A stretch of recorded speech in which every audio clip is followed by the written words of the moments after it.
for this episode is one of the top security experts in the 254.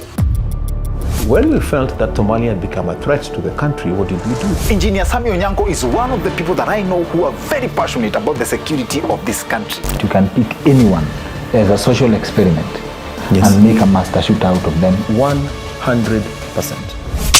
Hivyo utakuwa ushapiga risasi moja. Haikuwa inatoka sasa hivi?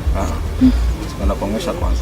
A prolific shooting coach who holds the esteemed position of division champion wa enhanced service pistol, stock service pistol and carry optics in the whole of Africa. Afrika mzima hapa. Bad news.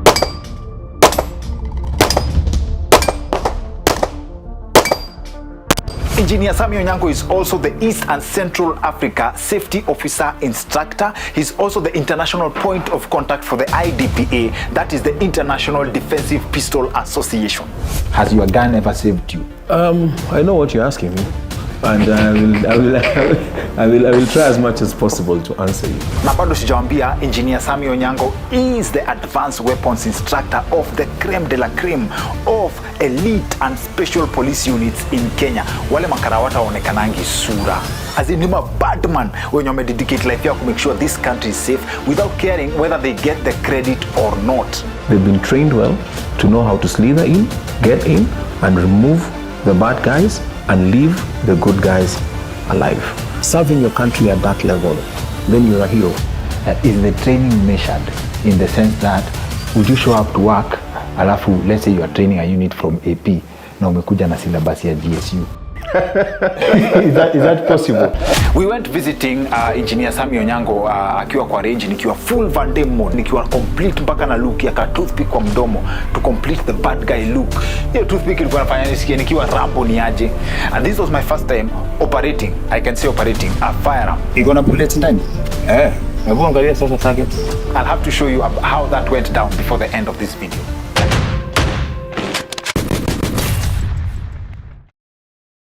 I'm Dr. Kingori, and here's a reason to stay subscribed to our channel. Kama huja subscribe, here's the reason to hit the subscribe button and turn on the notifications bell.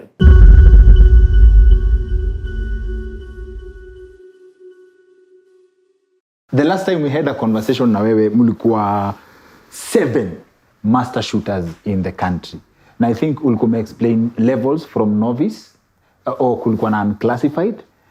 At least ukanipromote, ukanieka novice. Julie angalia mkono yangu ukasema inatetemeka. But then when you go all above kwa hizo levels zote, above marksman, I believe, ndio kuna master shooter. Yes. And at that point, there was only 7 of you in the country. Has that list been updated? Yes. Dr. in fact, it's good you're remembering that conversation. I do.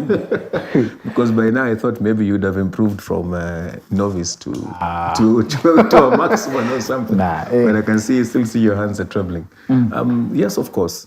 In Kenya, we do have something known as continuous assessment, which we do for all our sports shooters. Okay. And they do this in various capacities. Those ones were in the discipline of IDPA, and those ones were in the discipline of IPSC, and that creates a very high level of proficiency. And I think the one we're discussing with you were more on the IDPA side, that is International Defensive Pistol Association side, which is a discipline that really practices more on the defensive side, which is tactical, more of it. And by then, yes, we were 7 master shooters, and now we've increased the numbers. I believe we're 11 master shooters in the country today. In a period of 3 years, you've just added like 4 more people. Yes, to be a master shooter really takes a lot of dedication. You really have to put in a lot of time. And you know, a good percentage of us who do this is not our daily bread. It's not something you do as a profession, and it's not something that you do like you'd be able to be paid by a certain agency, a certain company, or sponsored to do it. So it is self-sponsored. And it's very expensive because the ammunition that you use for you to be able to train to that level also requires you to be able to deny yourself other things for you to be able to take that as your key sport. So 4 have increased in the number of IDPA.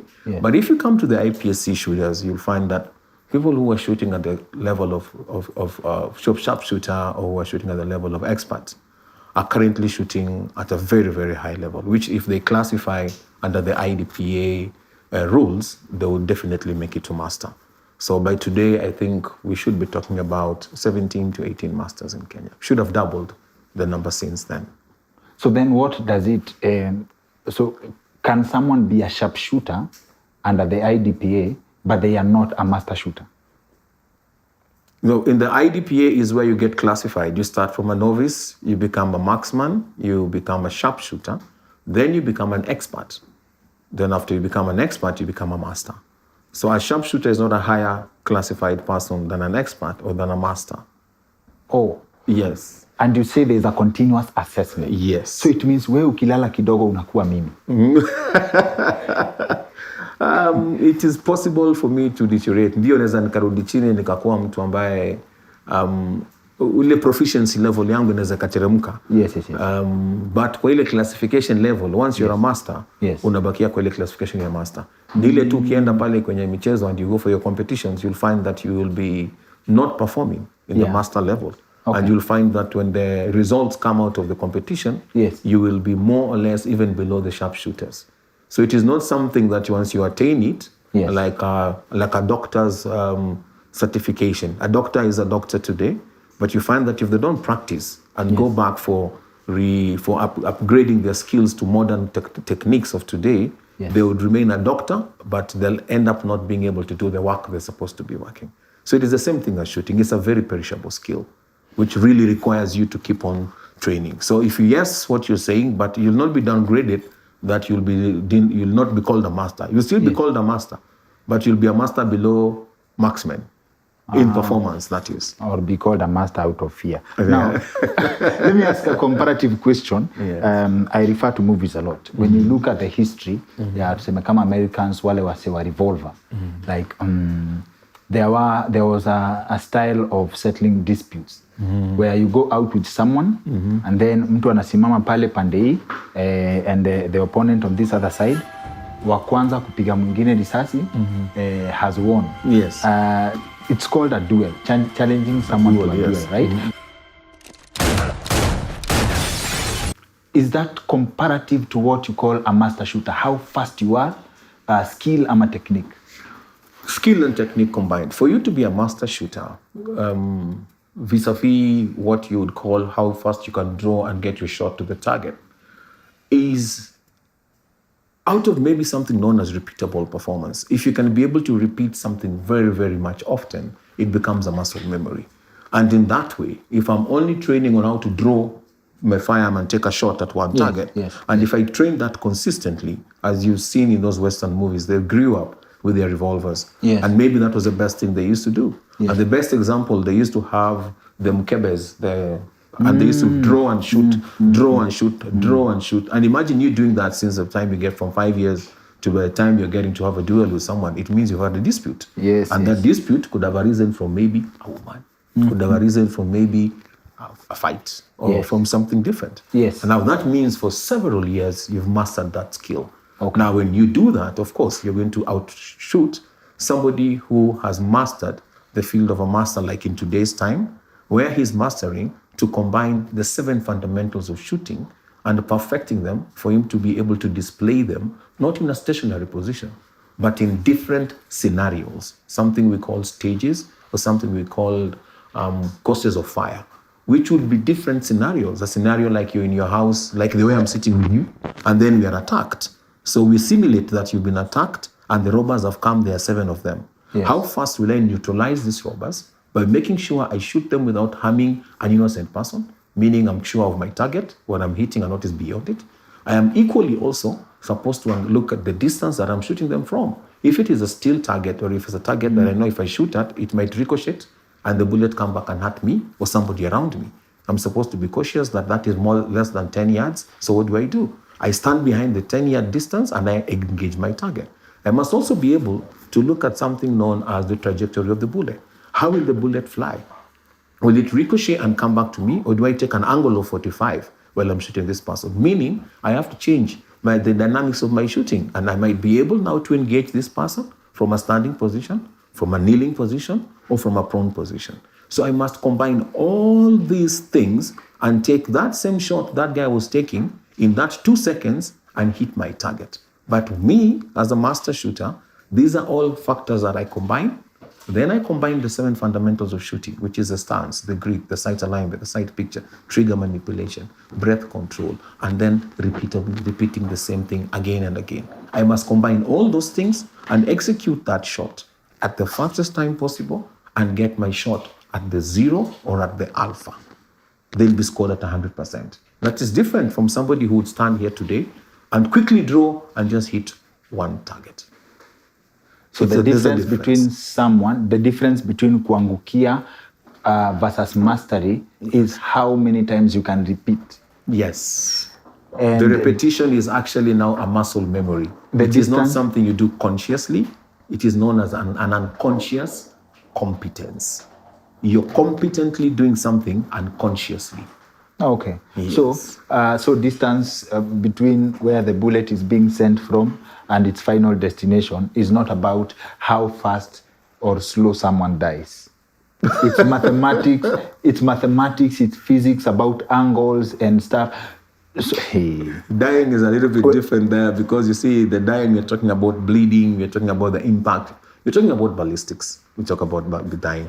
Internal ballistics of the firearm is what happens between the barrel inside the bullet before it comes out. External ballistics, so the bullet is traveling to its path toward its target. Then again, internal ballistics means when the bullet hits you and the kind of damage it does to your organs before it either settles inside or exits on the other side of. And also, mastery in this case does not mean you are good across all range of firearms, because I believe there's a difference between a sniper and someone who's good at small arms. Very true. You are very right. When we talk about master shooters in IDPA, it also gives you divisions. And in those divisions, there are also classifications. And in these divisions, you would be a master shooter in stock service pistol. You'll be a master shooter in enhanced service pistol. And these pistols are all different kind of pistols. There are some pistols which are like Ferrari cars. They've been boosted, they've put a trigger well, they've done some things on it, so it's a smoother trigger. Subaru pistol. Yeah, so a Subaru pistol, as you could put it, yes. And then now goes on is enhanced service pistol. But a stock service pistol is just how it comes from the factory. And in other disciplines, they call it production, others they call it standard. Means that some things allowed in certain pistols that put you on a certain level. Because your pistol could be giving an advantage, and somebody else who's shooting just a standard pistol must not be classified as you. So you're very right. But you find that a sniper, now when you talk about a sniper, I don't know in what context you're talking about a sniper, because people have talked about snipers, saying that sniper is a sharpshooter, that sniper is a marksman, that sniper is a novice, that sniper is, they combine and confuse some of these two aspects. A sniper is somebody who's trained to deal with rifles. And these rifles are supposed to be able to engage targets at controlled distances. And he has control of those distances with his understanding of the natural calamities, natural habitations of the world. Means gravity, wind direction. There are many things that are factored in when it comes to a sniper. But when somebody is shooting a pistol, it is more or less on his trigger pull. Or sniping also has a trigger pull effect, but you'd find a pistol is more on your two hands connection, the kind of stance you have, equally to a sniper, but a pistol is a more simpler activity you're talking about than a sniper who would sit here and take a shot at 600 or 800 meters or clock 1 kilometer and has his shot on the target without harming an innocent person 5 or 3 or 4 or 6 millimeters away from where he's supposed to take his target. His shot is supposed to be precise and to the point. So you're saying there is someone who is a sniper, is trained, but ukimpata, kama hana hiyo bunduki yake kubwa, he has a small gun, he will look for stones. Not really for stones, because he has to be all around. So let me tell you that snipers are also very good marksmen. They're also very well trained on the pistols, because the sniping could be their primary weapon. The pistol could be their secondary weapon.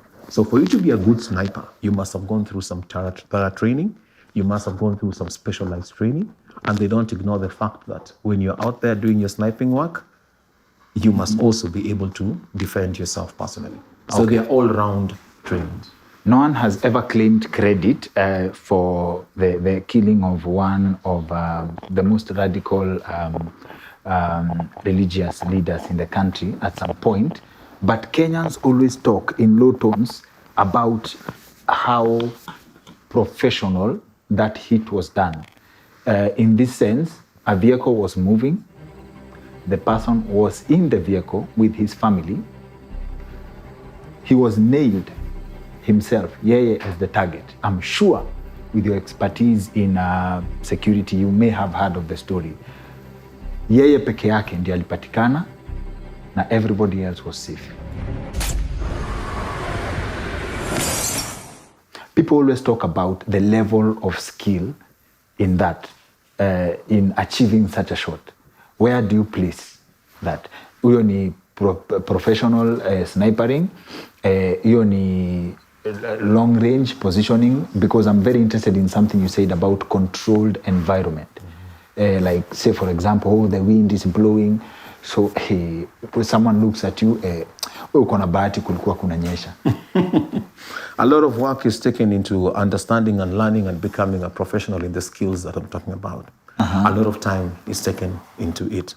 A lot of dedication is put into understanding that the kind of skill that I'm trying to describe to you today is controlled within certain disciplines. And that is why it is not something given to the public. It's not something given to just any other person. It is something that is given to people who understand what their mandate is. And their mandate is not to go out there and go and snipe people, but they would be doing it in the call of duty in matters of self-defense or self-defense in defending a country national-wide is what I would talk about. If you're talking about a religious leader who was sniped at a distance and the car was moving, I could have heard of the story. I could have heard maybe of it in low tones, people saying it took very keen, good person to do this and that. Of course, if you're going to shoot somebody from a moving vehicle and there are 4 of them and you pick your target, then you knew exactly what you were doing. You were skilled for it because it's not by luck or coincidence that you did get your target. And the movies at times do give us some peek of what could be happening in the real life. Some peek. I will call it. People say peek. that movies exaggerate. So in fact, some of the things that are done in movies cannot be replicated in real life. Which is which?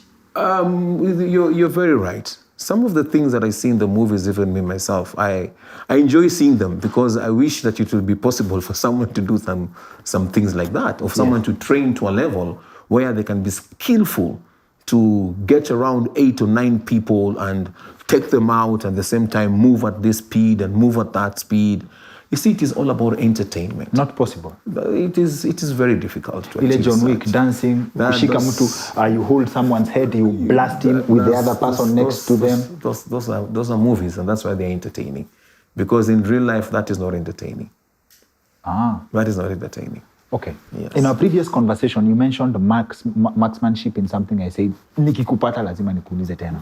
You explained marksmanship in the sense, in a hostage situation, where someone is trained enough that when someone is holding a hostage, a marksman is able to shoot a bullet through someone, calculatively, if you're trained enough, through someone to get a suspect. How possible is that? I think what I meant was that when you look at the rules and what we talk about the laws of firearms and how you control your firearm, we talk about the 4th rule, which talks about knowing your target, what is in front of your target, and what is beyond your target. So you'd find that the kind of rounds that we use in the country, they're called the solid rounds, can penetrate through a soft tissue and go and do damage to another being that could be beyond your particular target. And in this sense, then if you are a hostage and you're being held and somebody's holding, the bad guy is holding you, if a shot goes through you, it can also hit the bad guy and take out the bad guy. These are things that are seen in the movies. But for me to make that decision that I'm going to shoot you, for me to get to the guy who is on the other side, you see, it's crazy. That's purely judgment call on the individual. It is at that time. What is it that we are looking at? Because If the bad guy is wearing a vest or he's got a bulletproof vest on him, then what are we saying? If I shoot you, then I'm first injuring you, Yes. and I have to evacuate you. That means if my mission was there to save you, it will be even difficult to get you out of that location. Okay. I have better choices where I can change the trajectory of the bullet. If I go kneeling, my position would go different. If I sidestep to the side, it will be different. But if that call at that moment requires for a shot like that, and if it is me who's gone to that particular area, if I'm found as a civilian and I'm in my home, yes. and I think this is the right thing to do yes. for me to save the life of the person who is in front, then it's a judgment call. That's a very nice explanation, because I almost went into, you said something, uka explain vizuri, I almost felt like you mentioned a call to hostages to practice fitness so that it's easier to save them. Now, you also mentioned bulletproof vest. Yes. And again, in our previous conversation, I wish I followed this up, you talked about you need a permit. Yes. To own a bulletproof vest or clothing. Mm-hmm. Why? Number one, security starts with you. What's the logic? Mm-hmm. The government, why does the government want me to be killable? If I've taken my initiative to go get a bullet, why do I need a permit to be safe? Now, these are controlled substances. The reason why they're controlled substances is that why would you, as a normal civilian who's going around his normal duties, want to have a bulletproof vest on you? I probably want to go visit someone in Kariobangi once in a while. Who said Kariobangi these days, if you go, you'll only be shot? Because Butita says bullets there are normal. So precautions. Okay, the controlled substances always have to be controlled. And during that control system, then you see you have to be known, who is this who's getting this bulletproof jacket? You have to. Because also the bad guys have realized that when they're going to do their robberies, they will encounter the police. So what do they want to do? If it is free for all, then they will just simply be walking into the supermarket, buying these bulletproof jackets and bulletproof clothing, and then they go and do all these damages. And they will stand there knowing that when a gunfight comes out, he is going to be okay to move on with it. But you see, we have to deter and make sure that this cannot happen. And when I say we, I mean Kenyans. We must accept that these laws are set to protect us as a people. And the reason why they say you must come for a permit is they're asking you to notify them so that they know who are these who are carrying bulletproof jackets. Are they being used for good or are they being used for bad? So it is even easier to say, when you're going to buy that particular bulletproof, send us some information. Tell us you want to buy a bulletproof so that we know Dr. Kingori wants to buy a bulletproof. Why is he buying a bulletproof? Because he wants to go to Kariobangi. Why don't you give him escort to go to Kariobangi than him buying a bulletproof? So, which means there's a possibility that if I can afford it and I'm interested in buying a bulletproof vest, I can apply for a permit and it would be denied. It happens this way. For you to apply for a permit and for it to be denied, of course, you did not give sufficient reasons. Because why would a whole board sit down and deny you a permit and you've simply applied for it and you're a Kenyan, you have the right? And of course, that bulletproof permit also must be put somewhere. Okay, let me ask you. Look at the people in the media, people in your field. They wear bulletproof jackets. They don't wear the bulletproof jackets because they want to go to just Kariobangi, because we know that the areas that they are working in, as media people, there could be situations where there could be other projectiles. It's not only a bullet. You could find that they can also protect you from stab wounds. They could also be protecting you from certain areas that things could have exploded. There's projectiles all over, and that could come in handy. That is why there's safety gear. It is actually part of your safety gear. It's part of your PPEs. It is your head gear you're going to have, which is a helmet. Okay. It's not because you're going to go there and somebody shoots you at the head. No, it is to protect your head, because the kind of job you're doing at that moment is a dangerous job. I've had the opportunity to train the nation team. When they came and we discussed about situational awareness, and they came and we also discussed many other things in relationship to security wear, which was now your bulletproof jackets, your helmets, how to don them, how to remove them at times when you have to move to position 1, position 2. During emergency, you've been hurt already. How do you remove that bulletproof jacket before you treat the person or before you do a quick response to him? Yes. As a layman, my simple rule of wearing a bulletproof vest is no meat. Like, it should show no meat. it means it's safe. What do you mean there are rules about how to wear a bulletproof vest? Yeah, it's not just worn like a jacket like that. You see, the bulletproof comes. Is it a vest carrier? Is it a bulletproof jacket that requires another level of protection on top of it? And then how you strap it on you must be fitting you well enough. It's not going to wear it like the way you're wearing a jacket that is going to be swinging. Remember, it's very heavy. Some of them weigh up to 8 kilos. Some of them weigh up to 12 kilos. So these are things you're going to be carrying. You can't be wearing it on a normal day when you're going for a date. There are some of them which are lightly made for that protection, like the ones you see being worn by VVIPs. Those ones are actually well material made, and they're modern and they're quite light to be worn. But all these things require you to have a permit. And that permit is equally not very difficult to be issued as people presume. All you need to do is make sure that you put in your reasons. Because the people who look at this and decide that you're going to get this are very sober, normal Kenyans. Okay. Yes. It's interesting. That's a low blow, actually, when you say you can't wear a bulletproof vest to a date. Means you can't wear a bulletproof vest when you're going to shoot your shot. So you say that there's intensive training that goes into someone being a master, a marksman, and for snipers, actually, I think it's ranked from our world of laymen as one of the top, most intensive trainings. Like, I think snipers are ranked as, they go through the worst, and for the most part, I know, apart from a few mathematics, a pen and a paper and lying down, where is the intense coming? Like sleeping for long? No, you see, the intensiveness of the training of a marksman, if you've watched the Dubai SWAT Challenge, which is currently going on in Dubai right now, it's live on YouTube, and you can see every event which the special teams are displaying there has a sniper. And the sniper is the one who goes and takes the sniper shot. Once he takes the sniper shot, it's a warning shot. He tells the team they're clear, and they breach. They move in, and they're able to go and take their positions and do whatever it is they need to do. Then from there, they exit their position. And the sniper is also the first person to move to the other end. And the sniper always tries to attain a high level, a high position, so that he can scout. So what does he do? He observes. The sniper observes. He sits in a position, he observes, sees the area is clear. If there is imminent threat where the team is heading to, he neutralizes it for them to be able to move. Remember, this is a war now. I'm talking about a war now, where people have gone to war. This is not a situation where we've got innocent civilians who are sitting somewhere and a sniper is sitting somewhere, is thinking that guy looks like a threat. No, we're talking about a war scenario, which has already been declared, a terrorist scenario. Our Dusit cases, our Westgate cases, where you can see that there's somebody who's already gone inside and they've already taken out a life and two.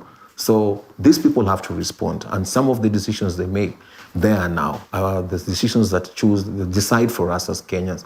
Where are we? They put us in the right position. We cannot just keep on losing lives. So intensity is in being all-rounded. Yes. That you're able to operate under different circumstances and execute and deliver. Yes. So that he's a team player and he's dependent on. In every team, even soccer, the goalkeeper is a team player. And if the goalkeeper is not good enough, then you start having you start having problems with the goalkeeper. Yeah. You find that he's being scored left and right, and it becomes an issue. Okay. So you really have to make sure that all the team, all round, is built to the right position. Because you see, a team is as strong as its weakest link. So you can't allow one person to be low down there, because he'll bring the whole of the team low. So sniping, yes, it's a skill which has to be trained. It is trained well, and Kenya is doing very good in that line. Our officers are up to the task. That much I can assure you. You train people on very many levels. One, safety instructor. You train the trainers for them. You train. You train on different levels as far as security is concerned. What do you say for those like us who watch movies and want to be James Bond? Like, I understand, and I'll tell you about it, that Kenya iko na wasiwa deadly, like the James Bond status we see in movies, like to ensure that the country is safe, right? What do you say to the person who wants to train to that level? What is the requirement? It is it's a skillful duty. And it is a position that somebody really stands and feels proud to be in. If you're serving your country at that level, then you're a hero. in this country. I don't want to say unsung heroes because it's a different phrase. I don't want to say unmentioned heroes, but these are not just our day-to-day normal citizen, our day-to-day normal officer. These are people who have taken their time, they are dedicated to their jobs, and they've been trained to a very high skill level. And they are proud to stand there strong. And I think my message to everybody else out there would be that this is something that we should be seeking for. Our young men who are out there should not just look at the jobs in this country and say that, no, when there's a police recruitment, when there's a military recruitment, these are the highest achievements they should be looking at. They should look at it and say, I want to become an officer there because I want to become a special team officer. I want to get to the top and serve my country at the best, at the creme de la creme. At the position where if you're called upon, you know that you're not going there to chance. You know that you're skillful enough to penetrate through that door and come out from the other door with full results and making sure that your country is safe. So me as an instructor, I would tell you that given opportunities where we are able to share some of the skills that we do have, we are proud when you see your student outbeat you. You're really very happy when you see your student performing to levels where they're recognized Africa-wise, they're recognized internationally. We locally here hold African titles, we hold international titles. Apart from just being a master shooter myself, I am a 4-time African champion in 4 different divisions, which have won by me moving from one division to the other division, to the other division, and to the other division. And this has made me ask myself, if I am able to achieve this, then how good are our officers able to achieve? And I've seen them achieve, and they are doing extremely well. What informs a good student? Anyone, as long as they put their mind to it. What informs a good student? First is the interest. You must really be interested in what you're learning. You must want to be able to push the limits. You cannot just say that you're going to go and learn something because you've been pushed to do it. And you must find interest in it. And if you love what you're doing, then trust me, the rest of the journey is usually, it could be uphill, it could be painful, but it is called sweet pain. There's a reason hapa katikati yenye unasema you must have interest. Yes. This reason that you must have interest, this is the reason you need to tell someone what a student needs to be. What's the fitness level of the basic person you can take for training? You see, fitness is achieved over time. Fitness is not something you wake up today and you have. Fitness is achieved over time. You could have been the laziest person, but you've come here and you've seen, oh, this is interesting for me. And the teaching methods that we deploy also determines and helps the student to become a better person. It makes them make decisions like, hey, I'm going to keep on training here because I like what I'm doing. There has to be a sense of like. There has to be a sense of interest. And then dedication. When you combine all these things, then the physical part of it takes place, the mental part of it takes place, and then the commitment part of it takes place. Because you don't become a good, for the lack of a better word, you don't become a good sportsman or a good officer or a good special team operator by simply relying on your teammates to do the hard work while you come and take the glory. You have to be the one doing the hard work. And that hard work is the dedication. There has to be commitment and there has to be things that are done deliberately. So if you're repeating an exercise, there has to be deliberate, repeatable performance in things that you're doing so that you can be able to come out well. Look at your mental strength now. How do I become one of the best if my mental strength will not allow me to go beyond the normal? I must be able to push to levels. I don't know if Kingori and me and you now are told, stand up and let's go. There's a bushfire in front there, and there's another bushfire in front there, and that is where we are heading. But behind us, there is a clear path. We can simply go back home. So we choose, do we go back home, or do we find methods and means to penya here? So I would rather stay there for 8 hours, finding a way to go through that fire, than turn around in 15 minutes and go back home and sleep. Because my mind tells me that I should not give up. are you saying that you can pick anyone, like as a social experiment? You would pick someone from the street Yes. or someone from their homes Yes. and make a master shooter out of them. Anyone can do it. 100%. I don't think I have a speck of a doubt in me that everybody can make it. Everybody has the capacity. Everybody has the ability. Everybody has a chance. Just given that chance, everyone can make it to that level. All we need to do is believe in ourselves and to be given that opportunity. It has not been easy for Kenya to develop itself to where we have reached today. Look at how we've been able to pick ourselves from agricultural sectors. We've had partners who've come in and put in some good support. Look at our security sectors. Some people ask me, earlier on, I think I was even having a conversation with you, and you're asking me about Israel. And you're saying, how come everybody thinks that Israel is a place where if you go to, you'll find the best, and you'll find the best. Yes, Israel has the best. They have the best according to the Israeli standards. If you go to the USA, you'll also find the best according to the USA standards. Alafu, Engineer Sammy, where does your story start with guns? Oh, firearms. Yes. There's a difference between guns and firearms. I think guns is just a general term that people use. When you refer to being an instructor, of course, we try to refrain ourselves to certain terminologies so that we make the students understand. So you say firearms? Exactly. When I say firearms, I mean a universal line of firearms. And when you mean weapons, then you mean all sorts of weapons. And you say there are small arms, there are other arms which are different. But my life with firearms started some time way back when I used to love going hunting. And I had very good family friends who could travel with me and my other family members whenever they used to go to some of their ranches. We were not born in a background where we were lucky to own ranches, but we had friends who had ranches. And we used to travel to their ranches, and when we go to their ranches, they had shotguns and they had rifles here in Kenya. I'm talking about some time back, some very good years back. This is in campus, high school? Just in high school, when I was still in high school. And we could be able to go there and do some hunting. In Kenya? In Kenya. So that's some good time back. And I was able to master the skill, and I loved from that time. I just got a passion of firearms. And I agree with that passion. And I remember my first pistol when I applied for it. It took 6 years.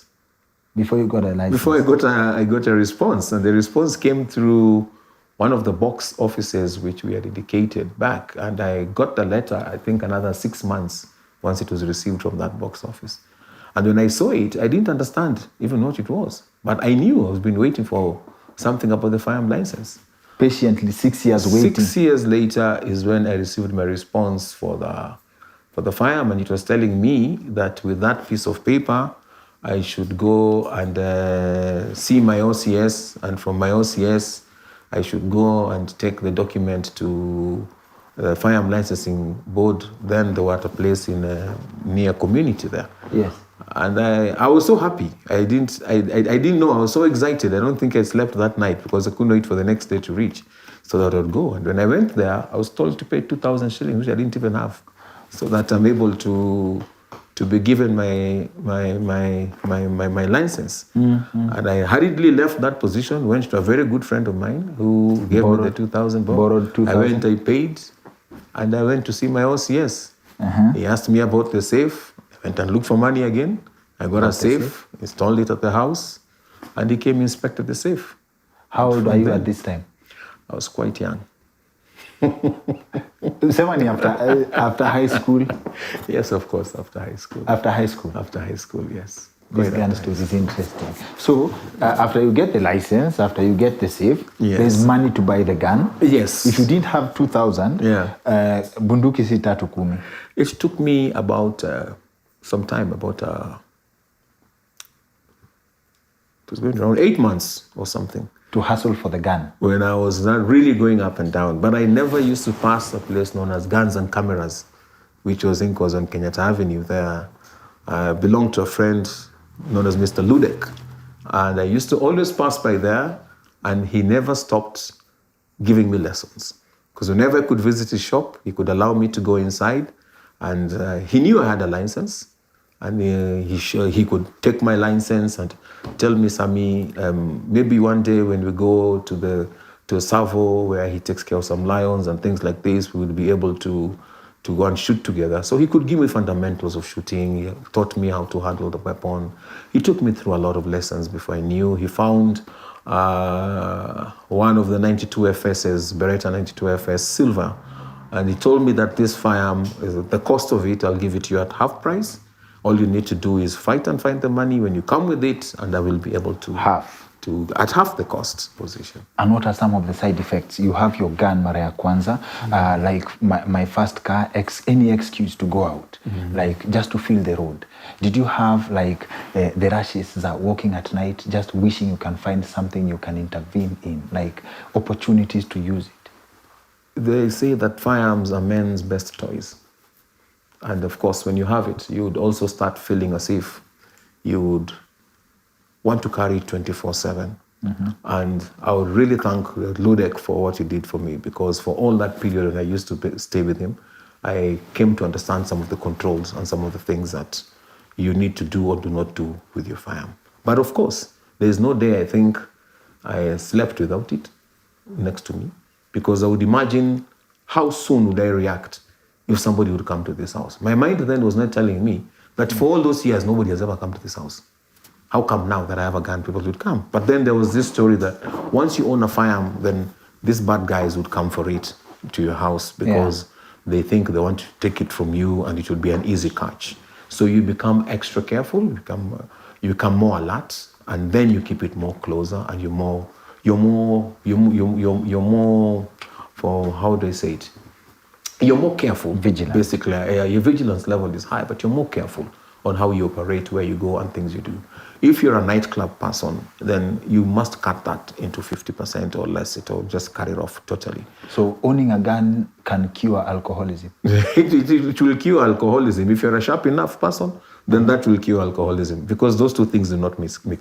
Yeah, guns and alcohol do not mix. And between us, for the period that you've dealt with firearm safety and security, yes, have you had moments that you thank God you own a firearm? Yes, several moments. Today in life, what do? I'm a firearms instructor. The owning of the firearm has given me a new life. I would be pursuing other things in life, but this is what I love. This is my passion. It has given me a chance for me to be able to put bread and food on my table using the same line. Yeah. And it has also given me an opportunity to share my knowledge with other people.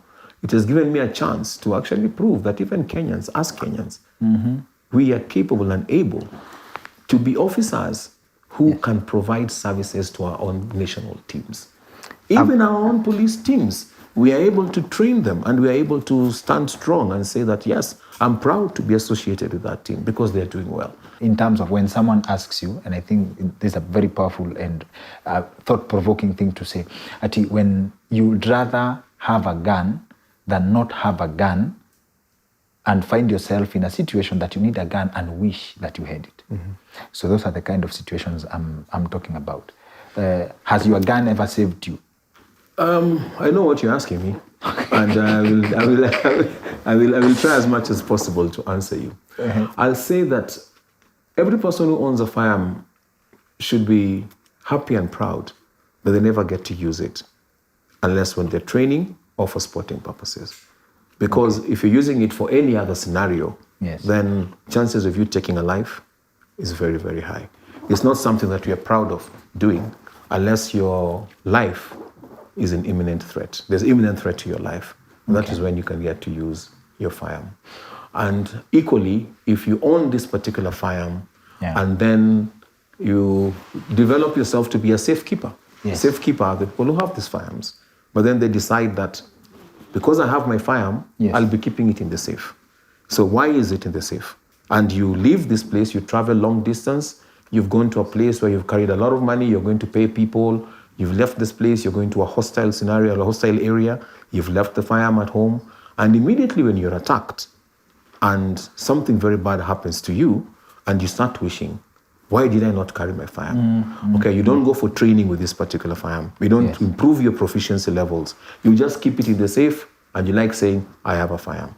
Then when the bad time comes and bad guys have come to your house and you can't even reach your own safe to remove the firearm and be able to protect your family, then you're caught off guard and you don't have now the ability to move to where your firearm is and for you to be able to get it and save your family. Then you start wishing, why didn't I do this? Or then you have your firearm, but your proficiency level is at 0.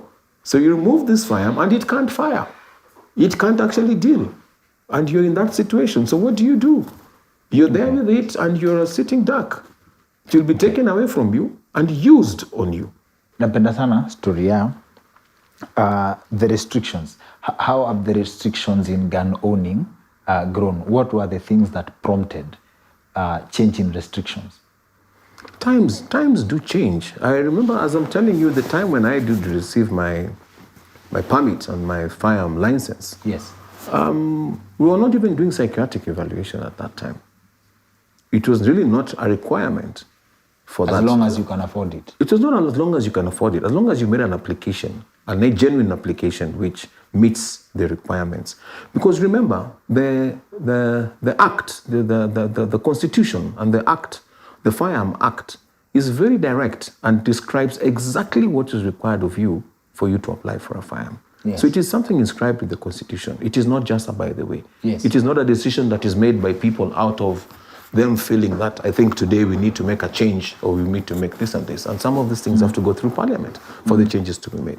Yes. And the psychiatric evaluation came in important because people's status of mind has evolved a lot. From that time to today, you find that, I don't want to say that you'd find and I don't want to use these terms because tomorrow I might be told, why am I calling them that? Yeah, at the cool kids, yes. at these guys who just come across someone who's just made money today or tomorrow. Yeah. I don't know, they were called fast money growers or something like that. New money. And then they've all of a sudden you found that the kind of licenses that they were holding for firearms were not legal, were not genuine. They were illegal licenses. And this was a prompt that made the Firearm Licensing Board put strict measures to make sure that things like this do not happen. And today that story is not here nor there. You cannot hear of those things happening because that board is working overnight to make sure that such things do not happen. And they put in more stronger, stringent measures to make sure that if you're applying today, you have to have people who are your referees, you have to have the psychiatric evaluation done on you, you have to go through several kinds of vetting from the OCS to the OSPD, from the OSPD to the county level, from the county level to the regional level, from the regional level then it comes again to Firearm Licensing Board. They still come and vet you, even if there was a recommendation from the regional level, they can still deny and say, no, we still find that this person is not correct. So with all these levels, it brought in some very sober controls. And those restrictions has developed now the licensing industry to a point where even sports shooters have to demonstrate and bring evidence that you're a sports shooter for you to be issued with a license. Okay. Now, Kenya, we are blessed that we have a section of Kenyans who've given themselves to make sure the country is safe. And I say this, let me quote, I visited a friend of mine at DCI, a very special officer, shout out to him, Anajijua, and they showed me a magazine, open to the public, right? And shows that Kenya Police, beyond the general duty officers, we have specified units, now itangama badman, like people who can handle stuff and trained in different capacities, right? And that's how we find, for the most part, the country is safe, no incidences, right? They do the most. What if the reverse was to happen? Like we were to be a country where it's open policy for all. Kila mtu akuwe na bunduki yake. What kind of society do you think? Do you think Kenyans as a society can survive, can thrive as Americans? Like when gun laws are not that tight, yenye kila mtu hata na kibanda yake anachunga maembe na bunduki yake. Do you think the more controlled the firearms are, the better we are? Or do you think Kenya, what determines whether a society can have a free market for guns?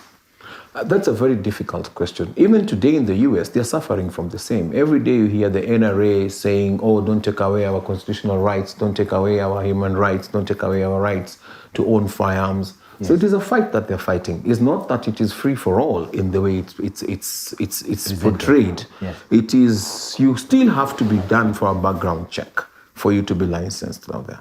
Yes, you can acquire it in the shops, but you see, the discipline here and the difference between there and here, you'd find that the shop owner who sells you this firearm will not sell it to you because you're his relative. He will not give it to you just because you have money. He will give it to you because you've met that small requirement which has been put. Now, will that happen here in Kenya?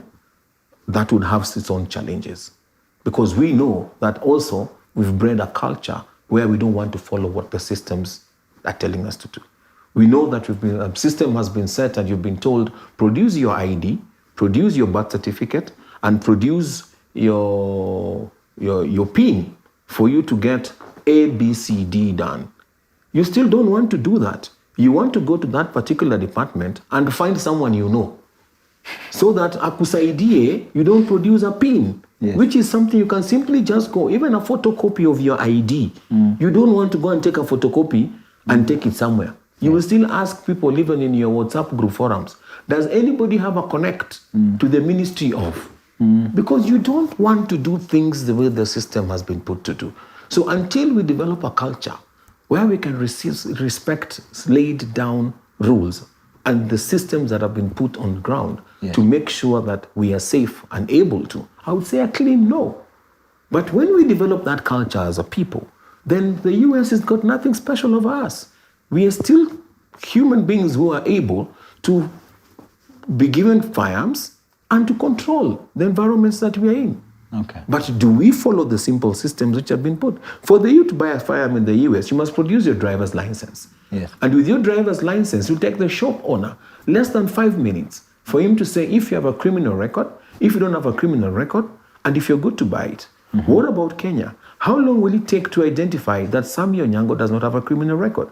Do we have able systems where it's going to take a shop owner 5 minutes to tell my background? No. Until we have developed our systems to a point where I can check Dr. Kingori's background in 4 minutes or in 5 minutes or in an hour's time and get quick response, then we can now start moving towards development of that nature. But until then, where we respect our systems and where we can have systems in place to make sure that we are safe, then we should not introduce things that will make us more unsafe.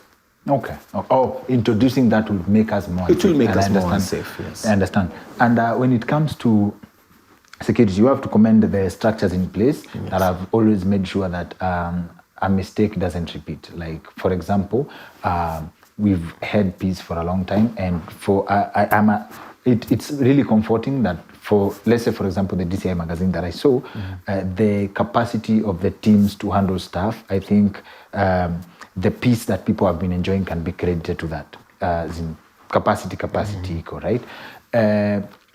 But then, for the mistakes that happened, let's say like the Westgate attack, right, brings a lot of sad memories. We had an incident of friendly fire. I think that led to something called, I don't know, that's where we had multi-agency support introduced, right?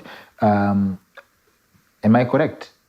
About the multi-agency? Yes, multi-agency. Before that, did Kenya have multi-agency support and coordination across board? I don't know if it was not there, but all I can tell you is that what it's doing right now is more visible and more effective. What is multi-agency support for some? The multi-agency support is a coordination between all departments that are involved in matters relating to security and health. So you find that if there is an incident like now, God forbid, what happened in Westgate, yes, you'd find that the response that would come from that would not be every team coming from left, right, and center, not knowing what to do. Then there is a central command, and the central command will handle what is going to be coming from the Kenya Police, what is going to be coming from the military if they are needed, what's been coming from the emergencies, medical systems if they're needed, what's going to be coming from the fire people if they're needed. So that multi-agency approach gives it a central command point where now all teams that are going onto the ground are coordinated. Yeah. And now the mission planning becomes much more simpler, because at that point now, you're able to determine, these are the schematics that we have, this is the building that has been hit, how much information do we have? We have this much information. How do we use that information for us to use it to move forward? And these I can take it from the concept of what exactly we do even in scenarios like sports shooting. You must be given a brief, And you must be told that this is the brief of what you're going to engage. Yes. And then that particular engage, you must do a walkthrough. Our walkthrough is done physically by going to the building. But the security walkthrough, they go the walkthrough by reciting on who is going to attack from which area, who is going to hit which area, who is specialized to deal with such scenarios, who is specialized to deal with such scenarios.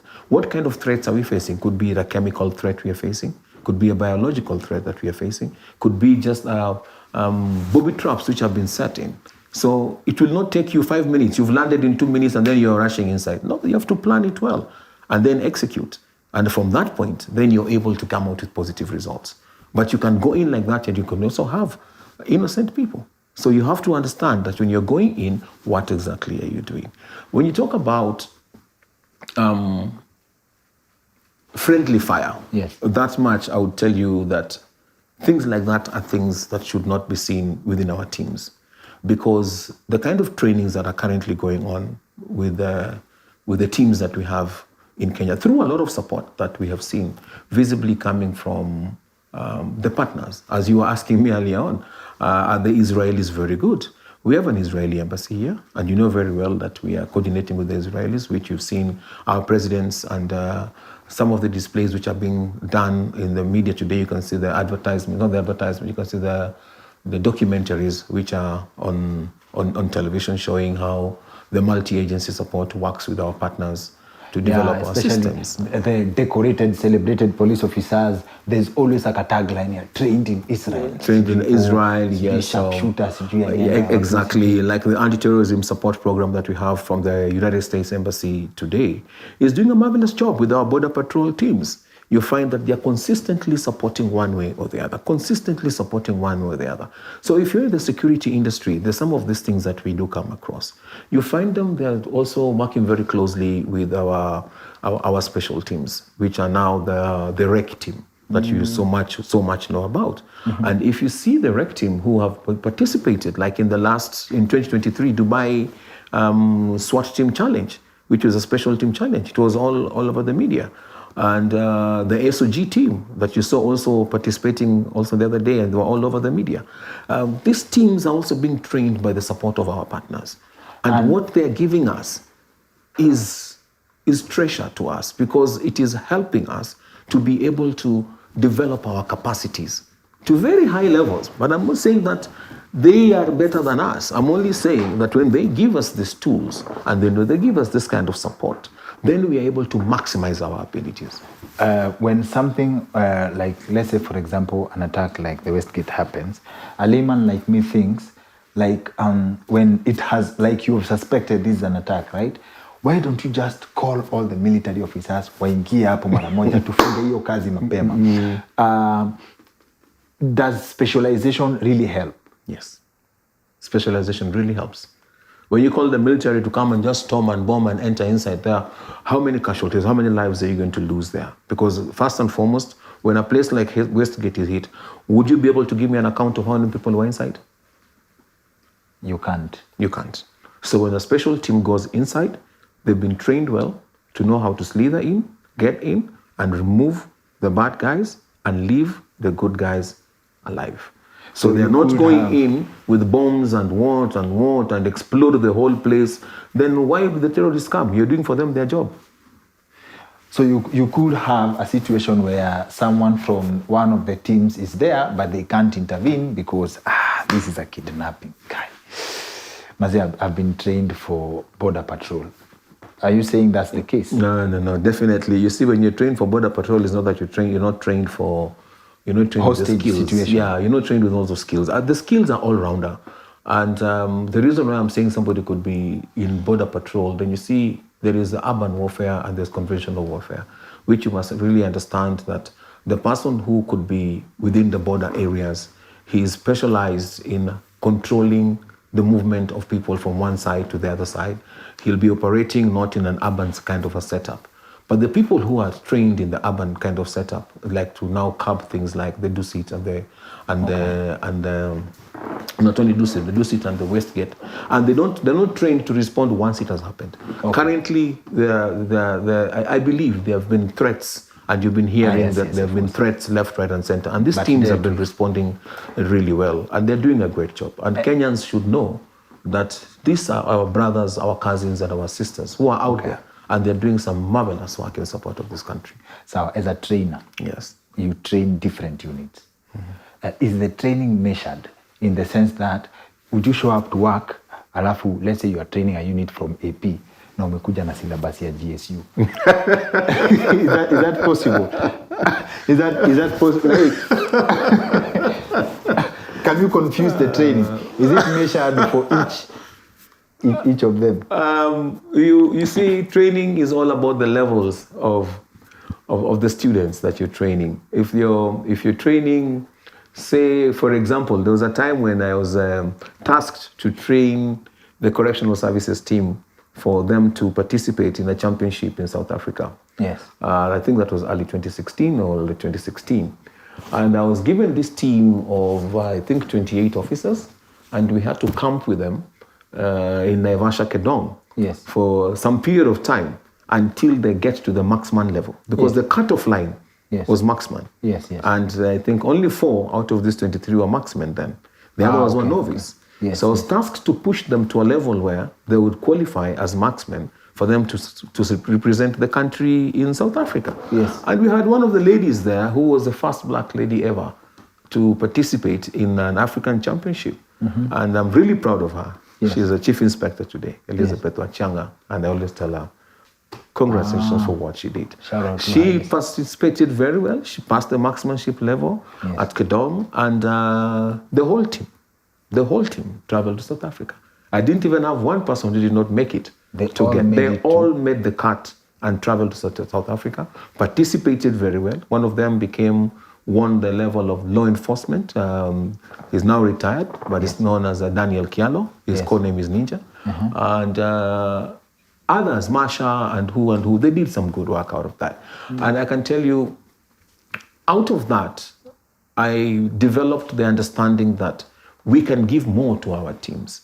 I've also worked very closely with the anti-stock theft team, where they also have a shooting team, and I managed to train with them. I've worked very closely with the anti-terror police unit, the ATPU team, the ERT team, which we've been able to work out, and they became the best special team in Kenya. They won the Warriors Challenge in 2023, I believe. And until to date, there's no team that has beaten them because, they've not have any other competition of that sort. We've had, there's the rec team that was to travel the other day to Dubai for them to go and participate in this event. And we were able to coordinate in some areas where we were working together with them for them to see how the students would work. So I can tell you today that the teams in Kenya are doing marvelously well. And we have been able to see how the input is coming from, as I told you earlier, from the development partners. And if these are the people who are in charge of our institutions, I would tell you, you should not even be scared now and say that when these people are called, they respond in 17 minutes, they respond in 20 minutes, they respond in 30 minutes. There are several inter-agency drills which are done to ensure that these people are on top of their game. And today, they're on top of their game. Good vibes. But then, on the flip side, very good work you're doing. Shout out to you and the team that trains them. In the event that you've trained someone to, expert, marksman, we call that, in our layman, allow me to call that James Bond. And then someone goes rogue. Like, you've trained someone, you know their capacity. Are there measures to deal with cases such as such? I don't want to speak about that because I've never seen a scenario like that. And I've never come across a scenario where one of my students or people who we've trained or worked close with has gone rogue. I have never seen that because, of course, there's a lot of mental issues which are going on in the country. The economy, Yeah, there's a lot of issues which are going around, and I believe the discipline that is instilled in special operators is of another very different level. These are people who they can't be caught. These are people who they control themselves. Really. They know how to deal with these easy shit as it. They understand. They can handle pressure. They can handle a lot of pressure, and they can handle these pressures under all environments. Because these are people who, when sent out on duty, they'll walk into a certain place and they'll live there. They will live there until they come out to that bad guy. So these are not people who are sent in to go in and then you come back and say, I sent in a team and it's lunchtime. Yeah. They need to come out and go for lunch, then they'll go back, Bada. Hakuna hiyo. They'll know. How would you break for lunch? No. When you go in, No. no. When they're going for a mission, they enter inside there, they will come out with results. That is the kind of endurance that we are talking about. They'll push on and on and on and on and on until they ensure that Kengori, me, and others will sleep in peace. Hey, that's Yeah, so that is how it is. I also want to mention to you something. They are trained When you're looking at past scenarios, yes. Westgate, Dusit. Where were you when Westgate happened? I was around. Around Westgate? I was around. I was not around Westgate, but I was around. I was in the country, but I was not. In the country? Yeah, I was not in Westgate. And you have something loading, but before you tell us, with your level of training, when you hear something like that happen, what's your first response? My first response as a first responder, remember I'm tasked as a first responder. And as a first responder, I will respond to the area using the protocols which have been provided. And I will make sure I help in all ways possible. And this is another thing that I'd like to bring out to Kenyans to understand. When there is an incident which has happened somewhere, remember there's a difference between an incident and a disaster. Yes. When there is an incident that has happened somewhere, Kenyans should really find a way of refraining from moving to the location of the incident if there is nothing valuable they are going to do there. Because one, they make it next to impossible for the teams that have responded to execute their duties. Yes, they make this is for everybody, including guys with YouTube channels. This is very, very important. Guys should not do that. Guys should not do that because you're running out there to go and take your clips to share them on social media. Mm-hmm. One is you could be blocking the entryway where the teams would be using as an easy entry because to you, that is the easiest way to the location, isn't it? So you've parked your car on the side, and because you don't get proper parking, you'll even park in the pavement, you'll park it in the middle. Emergency vehicles cannot exit, neither can they access the location, because you're not there. You've locked your car and everybody has run off. Okay. So how do we get breakdowns to come and pull off your cars so that you can be able to access the place and go and do the right job? Okay. Secondly, you've reached the the disaster rate. Yes. If it is a gas explosion, like God forbid, and I would like to say, Paul, for what has just happened the other day in the country, you'd find that the perimeter that you're supposed to stay away from, if you look at the international standards, such a threat requires 1,600 meters cordon perimeter. That is how far you're supposed to be away from that location. Some of those tanks that were exploding were going as far as 300 meters. And you want to come there and take videos. Because the first reports that we were seeing on social media were all these videos. And some people were not even half dressed because they're running to take that video. And that is what is so important to them. But how much risk are you putting yourself in? You yourself, what is your safety when you're running there? Okay. So when you have a Dusit attack or when you have a Westgate attack, and then maybe you've seen that one or two people were seen on the scene coming out to rescuing people. Now, you also want to go there so that you're caught on camera doing this rescuing of people and what? And then when the camera is there, you're busy holding this guy, but your face is more on the more on the camera. You see, you're not helping. The person you're removing from that scene to a safer location is someone who's totally traumatized. Somebody who's coming from a place where their life was in danger. And you are doing it for fun. Why can't you help control the crowd? Stop the people from coming in so that the emergency teams can do whatever they have to do. Okay. Why do you have to come into the location and say you're bringing food, and the food that you're bringing is an excuse for you to get there, park your vehicle, then you can now start going inside to do the A, B, C, D. We have people who do that. There are people who used to do a lot of that. And I'll tell you, I think the first case we had in Kenya was the 1998 bomb attack. That was the US Embassy, which is 98. When was it? Yeah. That was the first incident we had in August. Then the second one was... incident? That was the first one. Then the second one, I think, was the Westgate. There was a bus bombing, which sources say was targeted at a politician some time back.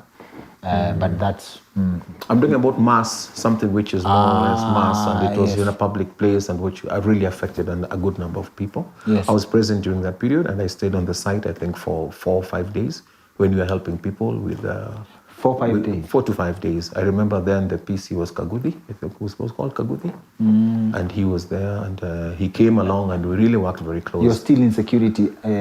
I was an active member of the Kenya Red Cross, and I'm a life member of the Kenya Red Cross. So I was there on site, and we really did some work trying to help and assist 1 or 2, 3 places.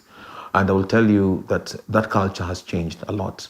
But today, you'd find people are crowding to incident areas more than those days. Right? People are running towards a problem. People don't want to run away from the problem.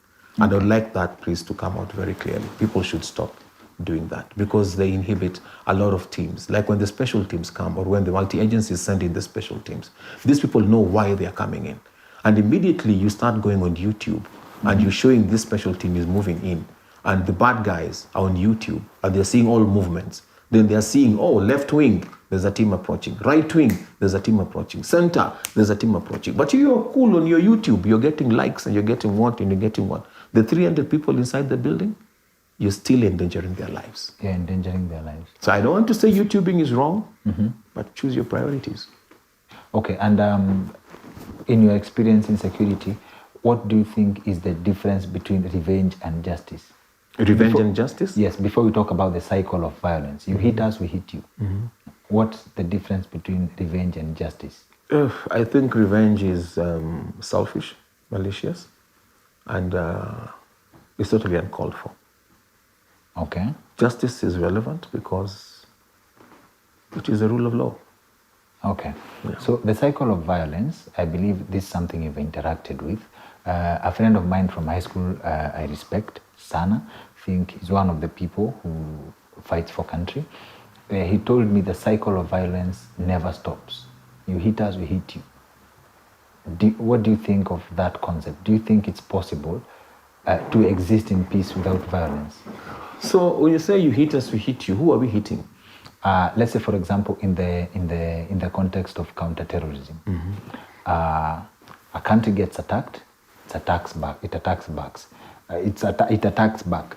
The country that has been attacked regroups, and then you have to prepare yourself because you know they are coming.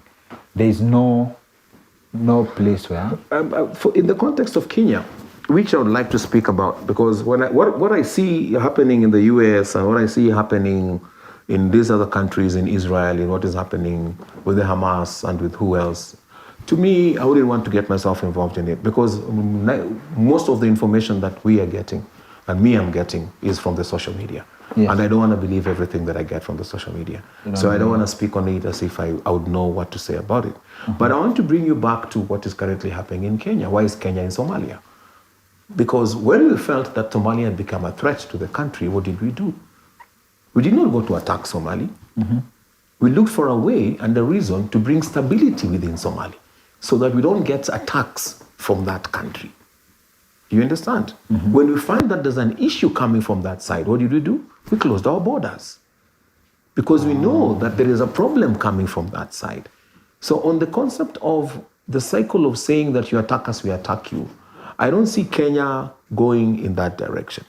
Because when we are hit from the Sudanese area, we don't go fight the Sudanese government. We find where is the problem coming in from that area of the Sudanese area. And you reinforce. You see our Kenyan troops moving towards that direction, and they make sure they stabilize the area. They don't go to fight back and throw bombs on that other side so that those guys can also feel you came and choppered our 2 cows, so even us can come with chopper your 20 cows. You see, I think there is a difference on how we are handling our matters as a country. And if that is what is happening in this country, then I think I don't know Kenya. Nicely put. Okay, when I hear watu wakisema ati Kenya police is not ready for Haiti, I told you about a magazine I saw at the DCI, and I'm like, I hope that members of the public can get access to that. Ndio muone vile Kenya iko na mabadman, right? But then again, people in Haiti wanasema the situation there is different. From your assessment, do you think maboys wa Kenya wako ready kurudisha Haiti kwe wamecontrol, especially kama critics wanasema mtawezana na Haiti na bado Kariobangi iko hapa? The mission that you're going to do in Haiti also determines on which kind of people are being taken to Haiti. Yes. If the mission you're going to do in Haiti requires a specialized team, then I believe the people who would be going to Haiti are specialized boys. Yes, yes. If the mission of what you're going to do is maybe securing critical infrastructures and things like that, Yes. then the people who are going to be going to Haiti will be trained for that. It is next to impossible for me to even imagine and think that we would be sending Kenyan officers to go to Haiti if they're not prepared and you don't know what kind of life they're going to do in Haiti. Remember, Kenya boasts to have one of the best intelligence units Yes. in Africa and all over the world. So we cannot just be taking people before we have the right information Yes. and you know why these people are going to Haiti. If such opportunities are given to our officers and they're able to go to Haiti and display or be able to participate in worldwide unified programs like this, I think it is a good opportunity for them to be allowed to travel and also to be able to secure such infrastructures. Imagine the wealth of knowledge and information that they would also come back with. Because when you go for international missions, you definitely come back with a lot of experience which is shared back home. And this is how we also stop a lot of inbreeding and we get to know how to bring in new tactics and techniques. Okay. Not saying that we are going to go and find those things in Haiti, but the teams that are to go to Haiti will be going there to execute and do some good job. Okay. And I believe they are able and capable of doing that duty that is set out for them out there. Of course, there are a lot of measures that have to be put in place, and I'm seeing the government working on that, because these teams must be well equipped when they're going out there. They must be trained well, and which I've seen it already happening, and they must be able to get the right information to be put in the right locations. So they're not going to be dropped in the streets of Haiti, and then they're told to kutane mbele. Okay. No. These are people who already, this is already set up. It's a government system. So, Yes. I'll ask you this again. You have your gun shop, Triple Tap. Yes. You are in the business to make a profit, Yes. right? Don't you feel bad that unafungua duka na you have people who have money lakini hawezi ingia kwa duka yako na wanunue? Like you, when a friend visits you, for example, na uko na hii, unaona uko na Glock hapo lakini ako na dough but hawezi muuzia. Doesn't it make you feel bad? No, it doesn't. You're okay with the few people you sell to? Yes, because you see, when you're in the business of selling gold, when you're in the business of selling silver, you sell it to the people who have value for the gold and who have value for the silver. Yeah. And somebody who doesn't even understand what gold is, and they could be having a lot of money, and they're your friends, and they'll be coming there, they'll be seeing the gold, but you know that even if you try and sell it to him and convince him, it will not work. But these are controlled substances. So talking about controlled firearms, your friends are there. You don't want to have all your friends owning firearms and they don't like it, so that you can be able to make some money. Yeah. Because you see, now that's when you're becoming a con man. You're conning them into supporting your business, and they have no use for it. They have no need for it. You only do trained customers. You have to work with the customer base that we are provided for. And trust me, customers are there. Do you have the option of training customers? Like, for example, Triple Tap, are you allowed to advertise? Are you allowed to talk about your shop? Yes, why should I not? Yes, Triple Tap Range Limited. We are based on Lenana Road, Kedong House, 3rd floor. We do operations in many shooting ranges at JCK, at Kirigiti Shooting Club. We also at Kedong Ranch, where we have a very good training facility, supported very well by the anti-terrorism program of the US Embassy. And we have a marvelous range there, well supported by the management of Kedong. The directors there are really supporting the Kenyan government by making sure that their training facility that is there serves this nation. Okay, so based on interest, you can take a pool of people, train them how to shoot? If they're licensed, of course, yes. If they're licensed firearm holders, yes. Today I had a course that we were running for all 90% of the shooting ranges, and we were looking at the range administrators, the officers who are taking care of shooting ranges. We were training them on situational awareness. We were training them on health matters. We were training them on basic firearm handling skills so that they're well equipped. When their clients are coming, then they know what to do. And if you're not licensed and you want to train and learn how to use a firearm, the Constitution is very clear. It can only be for sporting purposes when accompanied by a licensed firearm holder. It cannot be just anyone who just wakes up and comes and says, this is what I want to do, and I want to go to the shooting range, and I want to shoot, and I'm learning because I want to know to use this firearm, because tomorrow I have got somebody who I don't like because of this. Then we'll also be encouraging some security lapses, which is not allowed. Okay. Does your business come with guilt? With guilt? If guilt in the sense of if you hear your customer has used the product you sold them, do you feel guilty in the event that it has a fatality? Like, can you be, and this is a general question, can you be, does it have a Christian world balance as a good Christian? I think loss of life is loss of life. You see, the giver of life is God. And when there is loss of life, then of course you feel part of it, because if this is your client and it is a firearm that was bought from you, yes, then for you to go outside and have a drink and celebrate and say, oh yeah, one of my firearms has done this and this, and I think you must be mental. And that is not good. Your joy as a businessman is when your clients don't use the things you sell them. My joy as a firearms dealer is to see that the kind of firearms that we do sell serve our clients to the best. Okay. Yeah, it should serve them to the best. If it's going to protect their lives and the lives of their loved ones, and if it's going to make them be safe, then I think I'll always sleep as a happy man. Are you allowed to export? Like from the rumors, there's a place like Congo, which probably there's a very ripe market that they don't need licenses. Are you allowed to export in areas like Congo? We do apply through the Firearm Licensing Board. If you have any contract, they scrutinize it, they will look at it, and if they see that you do pass those credentials of you need to export the firearms, then they will allow you. Also remember, the firearms that we do have something called an end user certificate.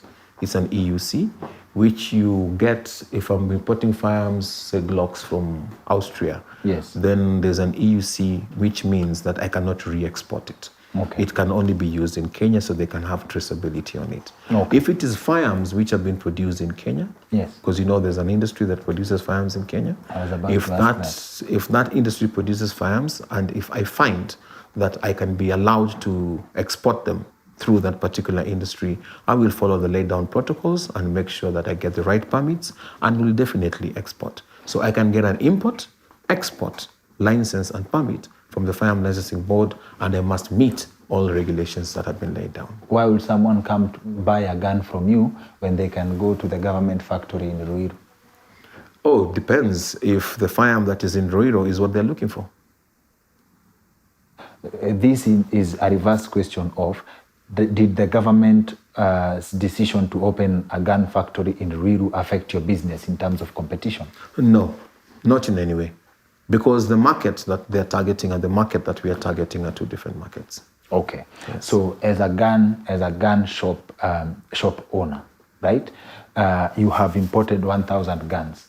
Are you allowed to walk? You have a license for all of them to work with anyone you want. Ama you have to apply to walk out of your shop with your guns that you bought with your money. Your license to carry the firearm that is on you and that you possess. But the shop is mine, yes. But the firearms that are inside the shop are not for me to carry. They're for me to sell under certain regulations. They're for me to store under certain regulations. But they are not mine to carry and to go around and even use them for my self-defense. You can. No. You can say you are delivering to a customer. No, you cannot. And then something happens. Then when something happens, I have my firearm which I'm supposed to use.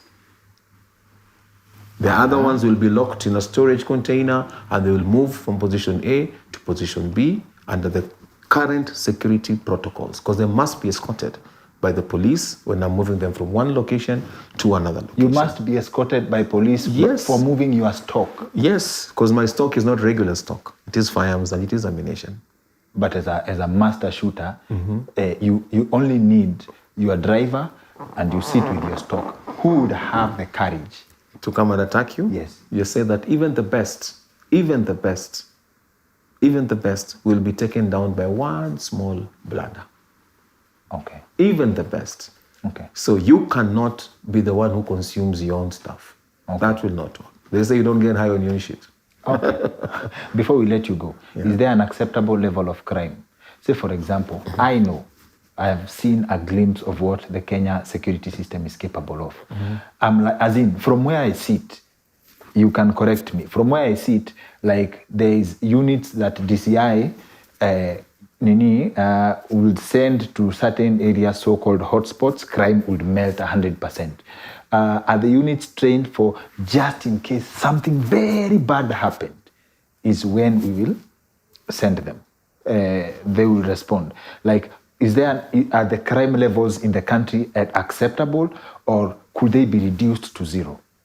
Crime levels should be reduced to zero. I don't believe there's any positive crime in this country that makes us grow or develop. A crime is a crime. A crime is a crime. But if you're asking me if there are units which have been set aside just to go and handle one particular crime or another particular crime, I'll say that they're specialists who are specialized to deal with anti-terrorist kind of criminal activities. Those are people who are anti-terrorist specialists. And they're trained beyond the normal kind of person because the kind of extremities that they deal with are not common. They're not dealing with a common person. Because remember, somebody who is planning to come and terrorize you is somebody who has surveyed you, is somebody who has done his homework, is somebody who knows. He has even he's even thought about your response time. He knows that this is what is going to happen before this happens to here. And today, when they're planning to do that and they're training themselves to do that, we are training 10 times more to make sure that that bullshit doesn't happen. And I don't fear calling it bullshit because it is bullshit. Okay. Yes.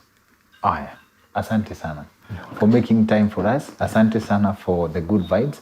No problem. You're so much welcome. Asante. Manzi, asante sana for sticking with us up to this point. We hope that you enjoyed our content. Stay subscribed for more good vibes coming your way. I'm Dr. Kingore. See you on the next one.